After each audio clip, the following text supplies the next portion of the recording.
जी दादा जी। तुम्हारी कामयाबी की खुशी में हमने आज पुराने घर पर पार्टी रखी है, तुम आहान के साथ आ जाना। जी दादा जी, थैंक यू, हम आ जाएंगे।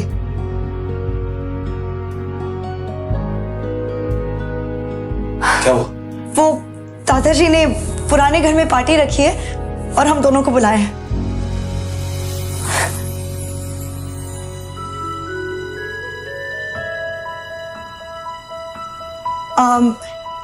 मेरा मतलब है कि पार्टी में बुलाया है, पर इसमें इतना खुश होने वाली बात ही नहीं है। उन्होंने कहा है कि आप सिर्फ हमें छोड़ने चलेंगे बस। आहान भी अंदर ही अंदर काफी खुश था, मगर उसने ये अपने चेहरे पर जाहिर नहीं होने दिया।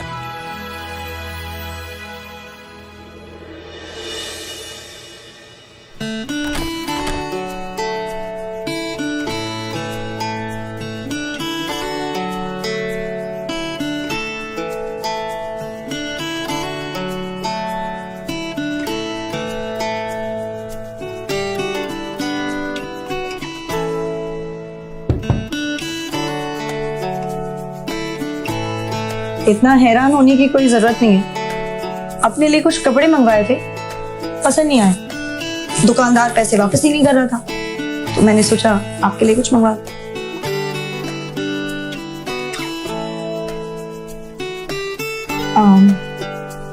चलते हुए पहन लीजिएगा।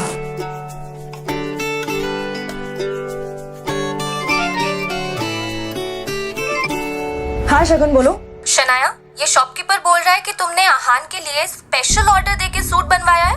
क्या चल रहा है ये सब? तो मैं आहान के लिए कुछ करूं तो उसमें गलत क्या है? फोन रखो, बाद में बात करते हैं। शाम हो चुकी थी और सभी बड़े लोग पार्टी में आ चुके थे। आहान और शनाया को देखकर शौर्य और शगुन के मन में कुछ और ही चल रहा था। एक काम बोला था मैंने इस आहान को, वो भी नहीं हुआ इससे। आजकल बहुत सर पर चढ़कर नाच रहा है। इसके लिए मैंने खुद कुछ सोच रखा है, कुछ ऐसा जिससे जितनी ये जोड़ी खूबसूरत दिख रही है ना, उतना लोग इन पर थूके।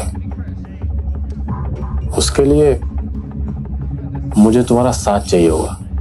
इस पार्टी में कुछ तो ऐसा करना पड़ेगा जिससे आहान और शनाया की बेइज्जती भी हो जाए और गलती भी आहान की हो। शौर्य, ऐसा होगा कैसे? इस गरीब सड़क छाप पे इतना महंगा सूट कुछ जम नहीं रहा है। शनाया, वेलकम बच्चा। Aahan, welcome to the party. Come let's have a drink. आ जाओ। शनाया भी पता नहीं आजकल इसे कुछ ज्यादा ही भाव देने लग गई है। पता नहीं क्या हो गया ऐसे। सही कहा, आजकल कुछ ज्यादा ही उछल रहा है। अब देखो मैं क्या करता हूं।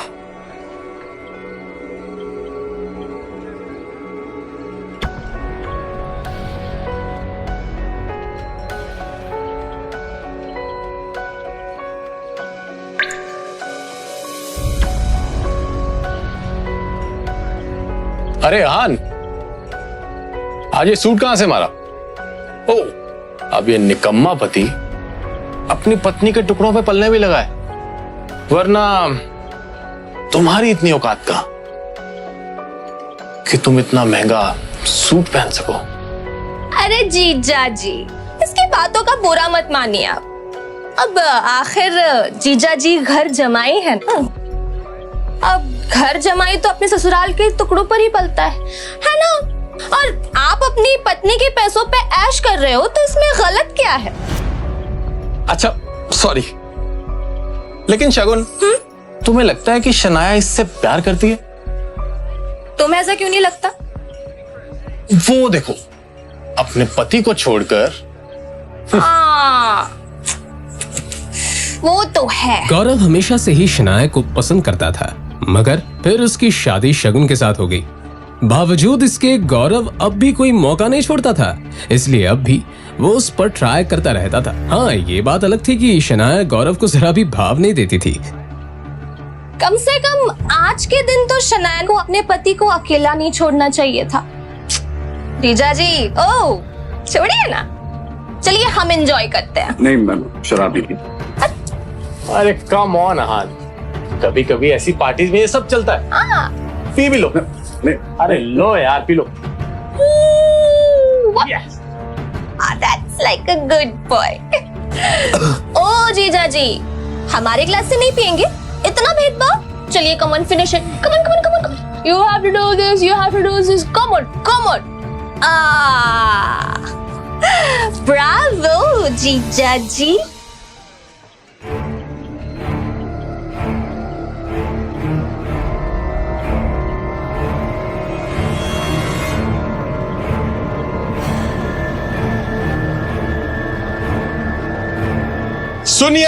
सुनिए, ये है हमारे घर के दामाद। इनमें बहुत सी खूबियां हैं और ये किस खानदान से है, इनका पेशा क्या है, आज ये सब बताएंगे कि इन्होंने क्या सोचकर हमसे रिश्ता जोड़ा। ओह, तो तुम दोनों ने इसीलिए मुझे शराब पिलाई। अब अगर इतनी जिज्ञासा हो ही रही है तो सुनो।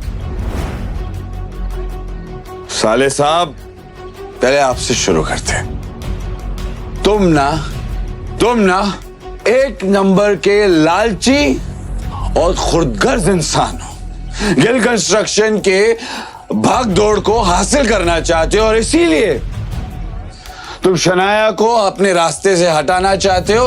अरे तुम तो हमारा रिश्ता भी तोड़ना चाहते हो। ये क्या बकवास कर रहे हो? चुप, बिल्कुल चुप। मेरी बात खत्म नहीं हुई अभी तक। हाँ, तो तुम इस बिजनेस को हासिल करने के लिए तरह तरह की चालें चलते हो। अपने बाप नीरज गिल के साथ मिलकर दादाजी की चपलूसी करते हो और उन्हें शनाया के खिलाफ भड़काते हो। Stop it. आखिर ये हो क्या रहा है यहाँ? दादाजी। वैसे भी दादाजी, आपका क्या कहना? दिखाने को तो आप शनाया को मौका देते रहते हो, लेकिन अंदर ही अंदर आप शौर्य को ज्यादा चाहते हो। इसीलिए तो आपका हर एक फैसला शौर्य के हक में और शनाया के खिलाफ होता है। You are disgusting. जाओ यहां से। आहान, अपनी हद में रहो। ये हमारे दादाजी हैं। तुमसे उम्र, रिश्ते और औहदे में सबसे बड़े हैं। शगन, ओ शगन, तुम्हारी कमी थी। क्या है, मुझे पता है कि शनाया के खिलाफ तुम और शौर्य अब एक हो चुके हो। आखिर तुम शौर्य के चाचा की बेटी जो हो। अंदर ही अंदर तुम एक दूसरे के बारे में जो भी कहो, पर जब बात शनाया की आती है, मुझे पता है कि तुम दोनों एक हो जाते हो। इसीलिए मुझे शराब पिलाई ताकि तुम मेरी बेइज्जती कर सको, है ना? पर तुम लाख कोशिश करो, मैं शनाया के साथ हूं और मेरे होते हुए शनाया का कोई कुछ नहीं बिगाड़ सकता। सच कहूं, शौर्य, तो एक शनाया ही है जो तुम सबसे ज्यादा टैलेंटेड है। सबका ख्याल करती है, सबका फिक्र करती है, लेकिन भेदभाव भी उसी के साथ हो रहा है। अपनी ये बकवास बंद करो। ऑलरेडी बहुत बेइज्जती करवा चुके हो तुम। निकल जा यहां से। तू कल भी शनाया की जूती के बराबर था और आज भी वही है। आज तुम दोनों ने बेशर्मी की सारी हदें पार कर दी। किसी को नीचा दिखाने के लिए कोई इतना गिर सकता है, ये मैं पहली बार देख रही हूं। आज के बाद आहान को कुछ भी कहने से पहले एक बात याद रखना, ये मेरे पति हैं और जो तुम लोगों के लाख कोशिशों के बावजूद भी ना बदल नहीं सकते। इसलिए अगली बार आहान के साथ कुछ भी गलत करने की कोशिश की ना, तो मुझसे बुरा कोई नहीं होगा। चलिए। ये सब क्या है शौर्य? ये अहान हमारे खानदान पर धब्बा बन चुका है आंटी। और ये शनाया, ये इसी के साथ रहना चाहती है। हाँ, लेकिन हम कर भी क्या सकते हैं? शनाया के पापा ने इस मुसीबत को हमारे गले बांध दिया है। कर सकते हैं, हम बहुत कुछ कर सकते हैं। अगर आप चाहें तो हम इनका रिश्ता भी खत्म कर सकते हैं। रियली? मगर कैसे?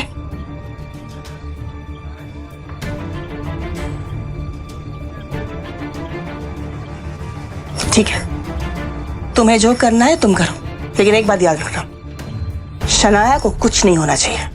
आप फिक्र मत करिए, शनाया को कुछ नहीं होगा।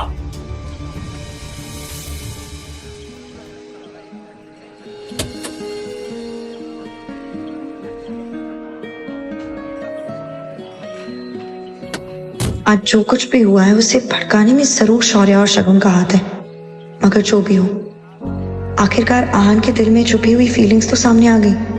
अब मैं कॉन्फिडेंट हूँ कि आहान भी वही महसूस करता है जो मैं करती हूँ।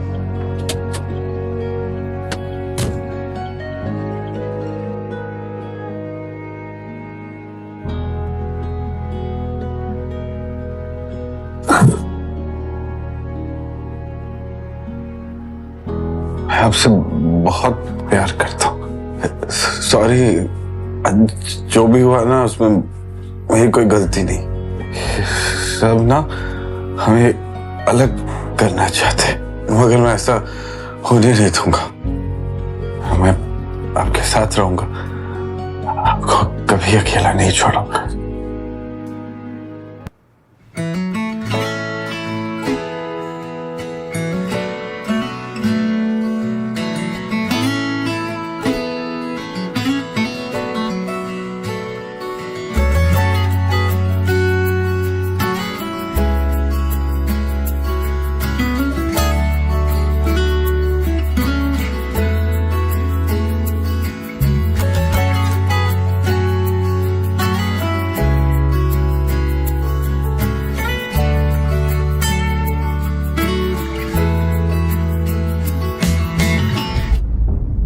मैं यहाँ कैसे आया? क्या हुआ है मेरे साथ? कल रात को काफी ज्यादा हो गया था। अब मैं शनाया को कैसे फेस करूंगा? खैर, देखा जाएगा।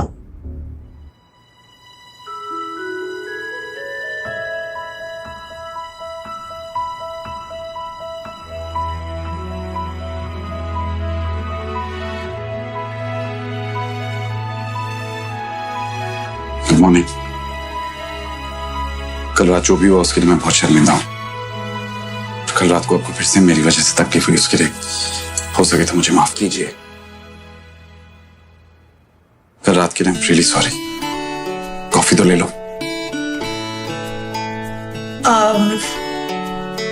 एक्चुअली वो मुझे फ्रेश होने जाना है, बहुत काम है, लौट कर पी लूंगी।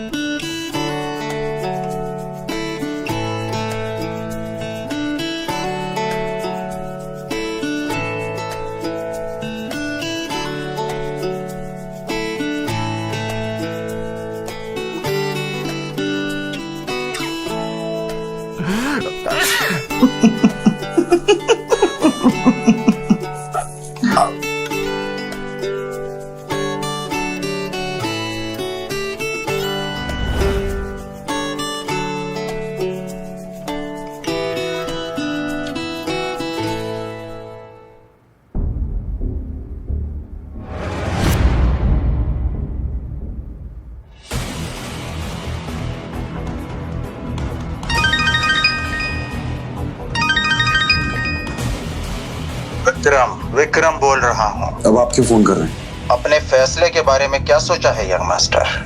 मैंने आपसे कितनी बार कहा है मेरा पीछा छोड़ दीजिए, मुझे बार बार फोन मत कीजिए। मैं नहीं चाहता कि कोई भी जाने कि मैं एक अमीर ज़ादा हूं। ये बात सीक्रेट ही रहनी चाहिए।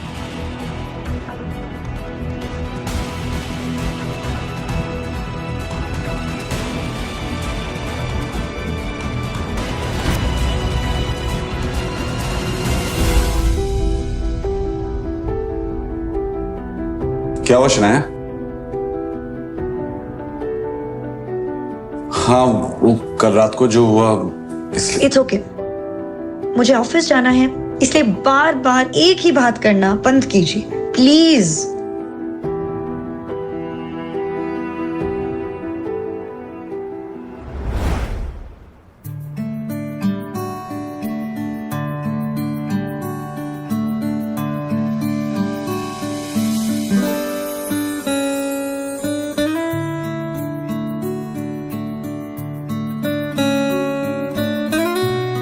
शनाया, आप ये शायद ऊपर भूल गई थी, लगा लीजिए वरना आपके सर में दर्द शुरू हो जाएगा।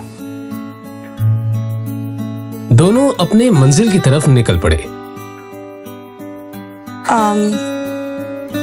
वो मैं सोची थी कि क्यों ना मैं इस बाइक से ही चलूं, ट्रैफिक में आसानी हो जाएगी ना।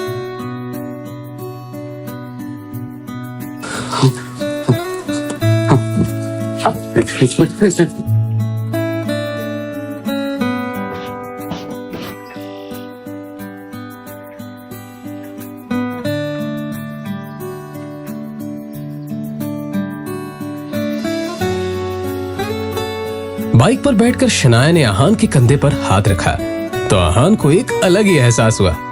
शनाया का भी कुछ यही हाल था। आज वो दोनों पहली बार पूरे होश में एक दूसरे के इतने पास थे। आप चलेंगे या किसी और का भी इंतजार है?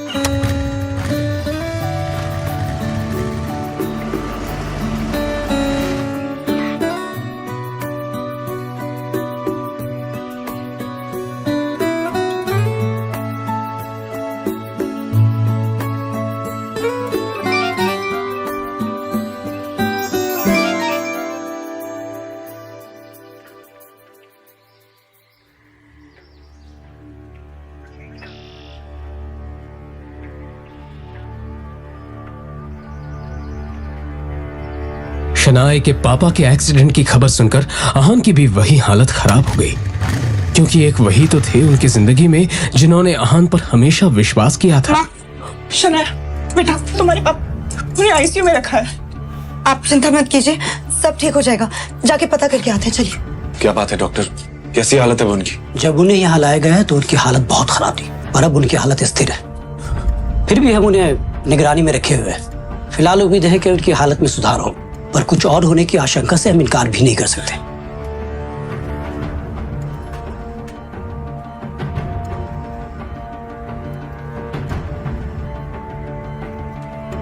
आहान, शनाया और यामिनी जी का पूरा दिन कश्मकश में बीत गया।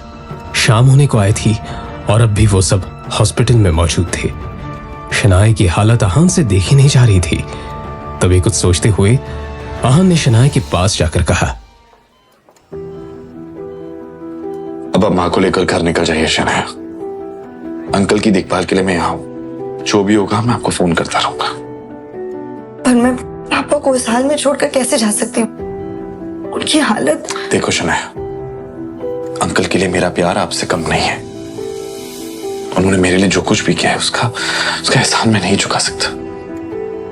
वो मेरे लिए भगवान के समान है। इसलिए मैं कह रहा हूं, आप खुद पर ध्यान दीजिए और माँ को लेकर घर जाइए। मैं यहाँ पे सब कुछ संभाल लूंगा।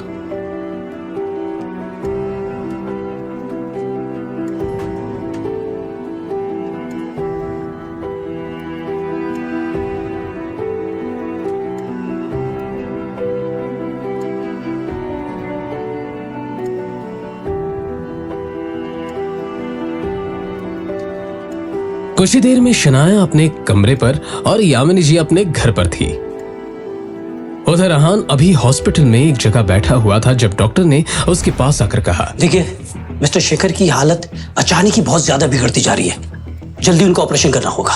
डॉक्टर, आपने तो कहा था उनकी हालत स्थिर है, फिर अचानक क्या हो गया? इस बारे में हम कुछ भी ठीक से नहीं कह सकते, मगर उनका ऑपरेशन जल्दी नहीं किया गया तो उनकी जान को खतरा है। फिर डॉक्टर, आपको किस बात का इंतजार है? आप ऑपरेशन शुरू कीजिए। ओके फाइन, मगर कुछ डॉक्यूमेंट्स है जो आपको भरने पड़ेंगे और साथ ही जाकर बिल काउंटर पर आप जाकर 15 लाख जमा करा दीजिए। मैं ऑपरेशन की जाकर तैयारी करता हूँ। ओके? 15 लाख की बात सुनते ही आहान टेंशन में नजर आने लगा। उसने शनाया को कॉल करने के लिए फोन निकाला ही था कि तभी उसके सामने विक्रम खड़ा दिखाई दिया, जो आहान की तरफ देखकर मुस्कुरा रहा था। उसे देखते ही आहान के दिमाग में ढेर सारे डाउट्स आ गए और वो विक्रम के पास जाकर बोला, आप यहाँ पे क्या कर रहे हैं? वैसे शनाया पैसे का इंतजाम आसानी से कर लेगी, लेकिन आपने ये सोचा है यंग मास्टर कि ये सब अपने आप कैसे हो गया? यह एक्सीडेंट तुम्हारे पापा के कहने पर ही करवाया गया है। आपकी हिम्मत कैसे हुई ये करवाने की? आदित्य रायजादा की हिम्मत इतनी ज्यादा है कि उनके एक इशारे पर शेयर मार्केट हिल सकता है। ये तो एक मामूली सा एक्सीडेंट है। ये आपने सही नहीं किया और इसकी कीमत आपको चुकानी ही होगी। बस 15 लाख की तो कीमत है और मैं वो पूरी देने के लिए तैयार हूं। रायजादा ग्रुप को अपना लो। वैसे भी इस कंपनी के सामने 15 लाख ऊंट के मुंह में जीरे समान है। ये पैसे तो तुम्हें देने ही होंगे, लेकिन अंकल के एक्सीडेंट का हिसाब मैं बाद में लूंगा, लेकिन तुम्हारी बात कभी नहीं मानूंगा। वैसे भी अगर मैं तुम्हें पैसे ना दूं तो तुम्हारा काम रुकेगा नहीं। शनाया है तुम्हारे पास, क्यों? लेकिन सोचो, अगर शनाया को यह पता चल जाए कि रायजादा खानदान के साथ ताल्लुक होना ही इस एक्सीडेंट की वजह है, तो क्या वो तुम्हें माफ करेगी? हाँ? तुम्हारा ये जो रिश्ता है धीरे धीरे सही हो रहा है, वो पूरी तरह खत्म हो जाएगा। सच में विक्रम ने बड़ी ही शातिर चाल चली थी और आहान को यह अफसोस हो रहा था कि अभी तक वो इस साजिश को समझ क्यों नहीं पाया था। और हाँ, तुमने अगर ना की तो तुम जानते हो अपने पिताजी को, ये सब यहां नहीं रुकने वाला। शनाया भी है ना। अब ऐसा कुछ नहीं करेंगे जिससे शनाया या उसकी फैमिली और मुसीबत में है। मैं आपकी बात मानने को तैयार हूं, लेकिन हाँ, ये बात बाहर नहीं आनी चाहिए कि मैं कौन हूं। और ये सब मेरी वजह से हुआ है।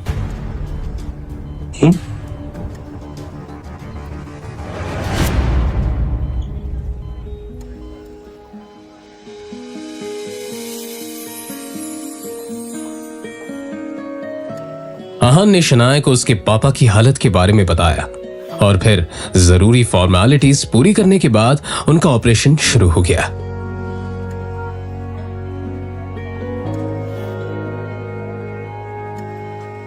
कुछ देर में डॉक्टर ने खबर सुनाई थी कि अब शेखर की हालत ठीक है। ये सुनकर दोनों ने राहत की सांस ली।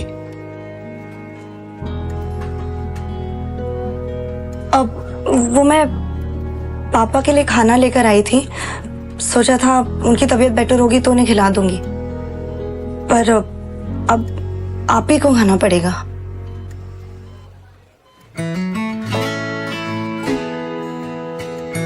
अब भिंडी की सब्जी है। आहान को सच में भूख लगी थी। उसने टिफिन खोला तो अंदर भिंडी की सब्जी रखी हुई थी जो आहान को बहुत पसंद थी। तभी उसे शनाया की बात याद आई कि उसने खाना पापा के लिए बनाया था, मगर उसके पापा शेखर को तो भिंडी से सख्त नफरत थी। मतलब साफ था कि शनाया ने ये खाना आहान के लिए बनाया था। पापा, मैंने क्या?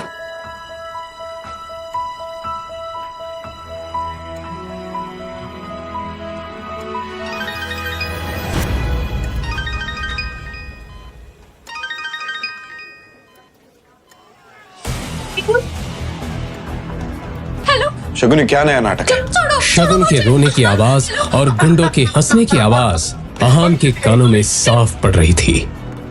शनाया, मुझे कुछ जरूरी काम है, मैं बस कुछ ही देर में आता हूं।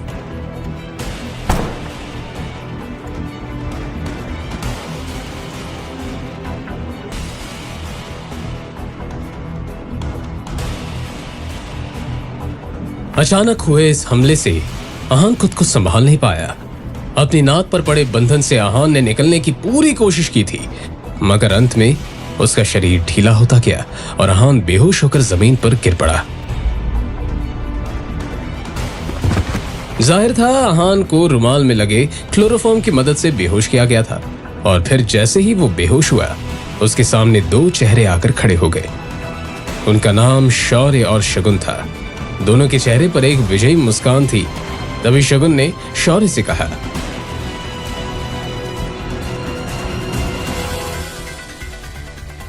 इसके बाद क्या हुआ कुछ पता नहीं चला। अगली सुबह जब आहान की आंख खुली तो उसे अपने कमरे में पाया। मैं कैसे आया? रात के बारे में याद आते ही आहान चौंक पड़ा। क्या हुआ है मेरे साथ?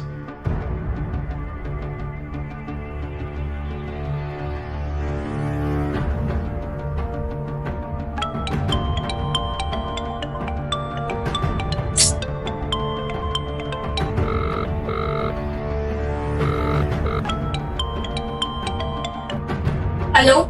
शगुन, ये क्या खेल चल रहा है? कहाँ हो तुम? मैं जब मल्होत्रा के यहाँ पहुंचा तब वहां तुम नहीं थी, और फिर मुझे किसी ने बेहोश कर दिया, और अब मैं अपने घर में उठा हूं। सच सच बताओ, मेरे साथ क्या हुआ? लगते नशे करने की आदत पड़ गई है क्या आपको जीजा जी? देखिए, मैंने आपको कहीं नहीं बुलाया। मैं तो शहर से बाहर हूँ यार। देखिए जीजा जी, मैं बहुत बिजी। आपकी फिजूल की बातों के लिए मेरे पास बिल्कुल वक्त नहीं, ठीक है? फोन रखिए।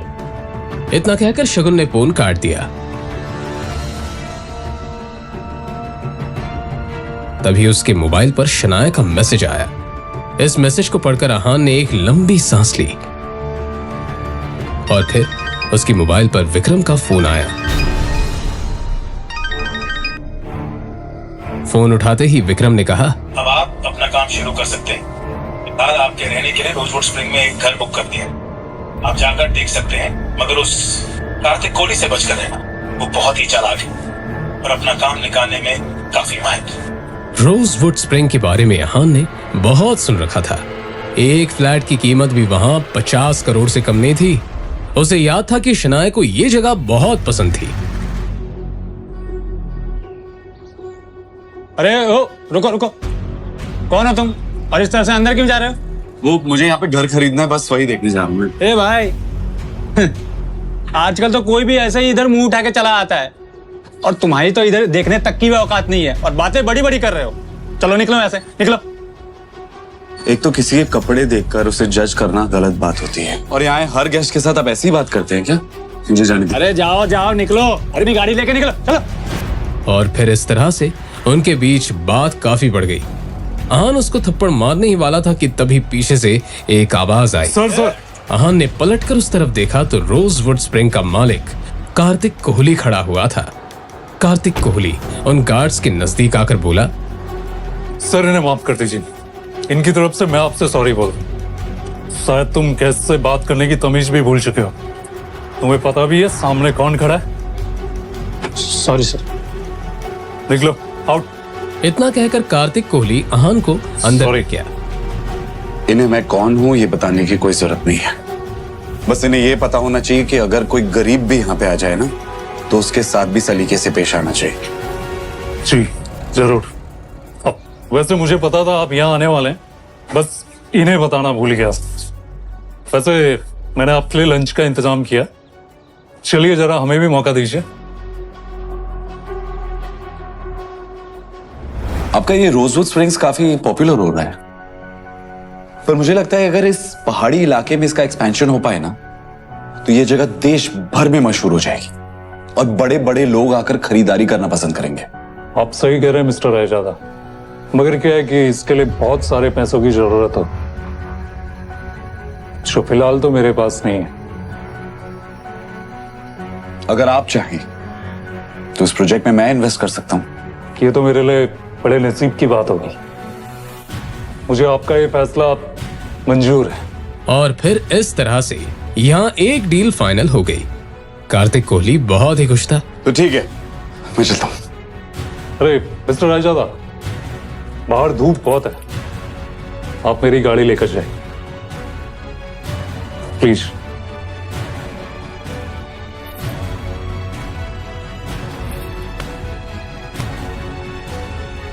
फिर आहान उस गाड़ी में बैठा और ड्राइव करते हुए निकल गया।